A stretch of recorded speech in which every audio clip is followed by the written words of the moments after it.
Hello everyone, स्वागत है आप सबका आपके अपने यूट्यूब चैनल आर के मुनीम केमिस्ट्री क्लासेस पर। आरपीएससी स्कूल लेक्चरर 2022 का रिजल्ट जो है वो डिक्लेयर हो चुका है।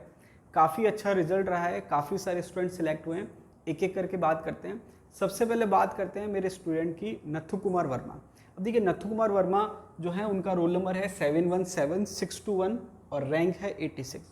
अब नत्थु कुमार वर्मा जो है मेरे स्टूडेंट कैसे हैं, कब मैंने उनको पढ़ाया, वो मैं आपको थोड़ा सा बता देता हूँ। देखिए, 2012 में मेरी एमएससी हुई थी और 2012 से 2013 एक साल जो था मैंने स्टार्टिंग जो मैंने करी थी पढ़ाने की, वो मैंने करी थी नीम का थाना में। मेरे फ्रेंड हैं आनंद वर्मा, वो कोचिंग चलाते हैं नीम का थाना में, पहले चलाते थे, अभी स्कूल लेक्चर है वो भी। नीम का थाना में कोचिंग चलाते थे अनमोल एकेडमी। वहाँ पर उन्होंने मुझे बुलाया कि आपको यहाँ पर पढ़ाना है, तो सबसे पहले उन्होंने मुझे इन्वाइट किया नेट के बैच के लिए। तो वहाँ पर एमएससी एंट्रेंस का बैच चल रहा था जो मेरे फ्रेंड पढ़ा रहे थे। फिर उन्होंने मुझे हैंडओवर करा कि सर आप एमएससी एंट्रेंस का बैच पढ़ाइए। तो एमएससी एंट्रेंस का बैच चल रहा था वहाँ पर मई जून का, राजस्थान यूनिवर्सिटी का एंट्रेंस का बैच। तो वहाँ पर नत्थु कुमार वर्मा एमएससी एंट्रेंस के बैच में थे। अब देखिए, आपको सुनकर अजीब लगेगा कि नत्थु कुमार वर्मा जो थे वहाँ पर उनकी एमएससी प्रीवियस हो चुकी थी। और केवल नत्थु ही नहीं, 2-3 स्टूडेंट, काफ़ी सारे स्टूडेंट्स थे एमएससी एंट्रेंस में, जिसमें से 2-3 स्टूडेंट ऐसे थे जिनकी एमएससी प्रीवियस हो रखी थी, फिर भी वो सीखने के लिए, एक स्टूडेंट और थे, सुमित थे, और भी स्टूडेंट थे। तो नत्थु और सुमित जो है वो आपके जो स्टूडेंट है मेरे, वो पहले ही सिलेक्ट हो चुके हैं 2015 वाली वैकेंसी में। और अगर आपको ध्यान हो तो अमित जो है, अमित गर्ग, वो एमएससी एंट्रेंस में नहीं थे लेकिन नेट के बैच में थे, वो असिस्टेंट प्रोफेसर में सिलेक्ट हो चुके हैं। तो सबसे पहले एमएससी एंट्रेंस का बैच पढ़ाया था जिसमें नत्थु कुमार वर्मा थे। उसके बाद बैच स्टार्ट हुआ नेट का। तो मई जून में आपके एमएससी एंट्रेंस का बैच हो गया, और नेट का जो बैच था जुलाई से लेकर दिसंबर था। और बीच में जो है सेट की वैकेंसी आ गई थी, तो सेट का जो एग्ज़ाम था वो अगस्त में था। तो सबसे पहले आप देखेंगे एमएससी एंट्रेंस, उसके बाद नेट का बैच चल रहा था लेकिन सेट की वैकेंसी आ गई। तो स्टूडेंट जो थे नेट के बैच के, उन्होंने रिक्वेस्ट करी सर हमको सेट का भी पढ़ना है और सेट के एग्ज़ाम देना अच्छे से तैयारी के।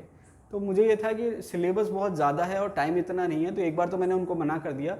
लेकिन उन्होंने काफ़ी ज़िद करी, और ज़िद करने के बाद फिर मैंने कहा चलो ठीक है मैं आपको पढ़ाऊँगा, लेकिन जो है बहुत चैलेंजिंग होने वाला है क्योंकि टाइम कम है और सिलेबस ज़्यादा है।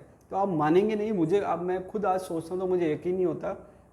सुबह 8 बजे से लेकर शाम के 5 बजे तक उनकी क्लास चलती थी, और 2 महीने में मैंने उनको जुलाई अगस्त में सेट का कोर्स कंप्लीट करा दिया था। और आप मानेंगे नहीं, अप्रोक्स 10 स्टूडेंट थे बैच में और 5 जने जो है वो सेट में सिलेक्ट हो गए थे।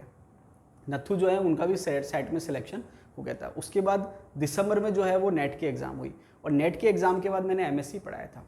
तो उसके बाद से अब आप देखिए, एमएससी एंट्रेंस का बैच पढ़ा, उसके बाद नेट सेट का। तो सेट तो क्लियर हो गई थी, नेट जो है वो फर्स्ट अटैम्प्ट में क्लियर नहीं हुई थी, लेकिन कंटिन्यू मेहनत करी और लगे रहे और फाइनली नेट में भी सिलेक्ट हुए। और स्कूल लेक्चरर का भी काफ़ी टाइम से मेहनत कर रहे थे, लेकिन कभी कुछ पोर्शन वीक हो जाता, कभी कुछ पोर्शन में कोई कमी रह जाती और सिलेक्ट नहीं हो पाते, लेकिन फाइनली जो है वो सिलेक्ट हो गए।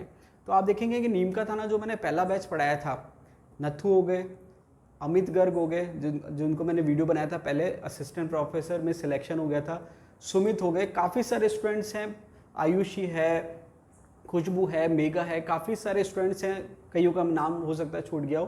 तो काफ़ी सारे स्टूडेंट थे नीम का थाना में जो काफ़ी डेडिकेटेड थे और बहुत सिंसियर थे, और मेरा पहला बैच था। तो उनको पढ़ाने के बाद क्योंकि उन्होंने बहुत अच्छा रेस्पॉन्स दिया, तो मेरा जो कॉन्फिडेंस है वो वहीं से बिल्ड हुआ कि मैं हाँ पढ़ा सकता हूँ। नॉलेज तो मुझे है, लेकिन पढ़ाना एक अलग आर्ट है, कला है।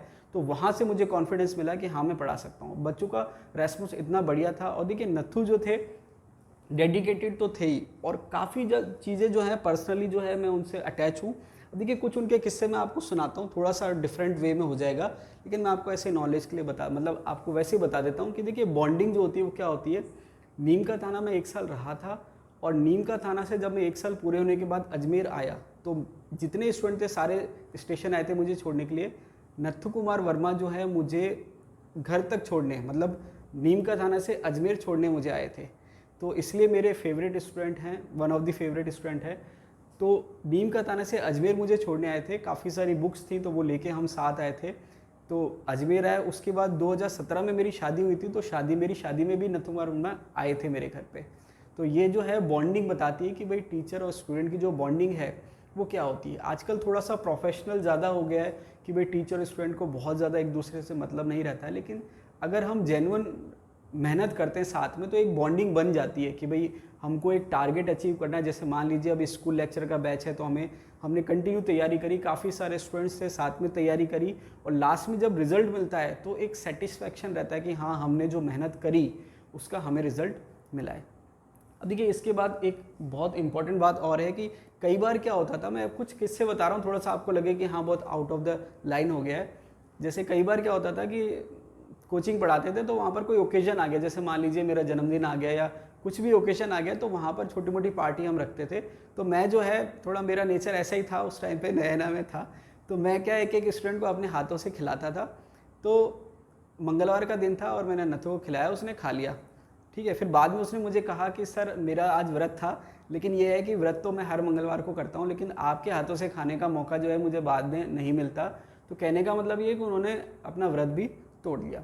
तो ये सारी चीज़ें हैं। अब आपको जो सार है वो ये है कि मेहनत हम करते हैं और कई बार हमारा रिजल्ट नहीं आता। अब जैसे मान लीजिए जिन्होंने पहली बार 2022 का स्कूल लेक्चर दिया था और वो सिलेक्ट नहीं हुए, तो वो डिसअपॉइंट हो जाते हैं कि भाई हमने मेहनत करी साल भर और हमारा सिलेक्शन नहीं हुआ। तो उसके लिए जो है एग्जाम्पल है नथु का और अमित गर्ग का। अब आप देखिए 2012 से 2013, मतलब 2013 में मैंने उनको पढ़ाया था, 2013 में एमएससी हुई थी और रिजल्ट कब मिल रहा है, एक का असिस्टेंट प्रोफेसर में हुआ और एक का अब स्कूल लेक्चर में हुआ। सुमित जो है उनका पहले ही हो गया था 2015 वाली वैकेंसी में। तो कहने का मतलब ये है कि कई बार हमको रिजल्ट मिलने में बहुत ज़्यादा टाइम लग जाता है, लेकिन इसका मतलब ये नहीं है कि हमें रिजल्ट मिल नहीं सकता। वो हमारे ऊपर है, हम कितना डेडिकेटेड हैं और हम अपना जो लक्ष्य है उसका पीछा कितना करते हैं। तो कंक्लूज़न ये है कि जिनका सिलेक्शन हो गया है बहुत अच्छी बात है, बधाई उन सबको, और जिनका सिलेक्शन नहीं हुआ है आपको हिम्मत नहीं हारनी है, आपको लगे रहना है।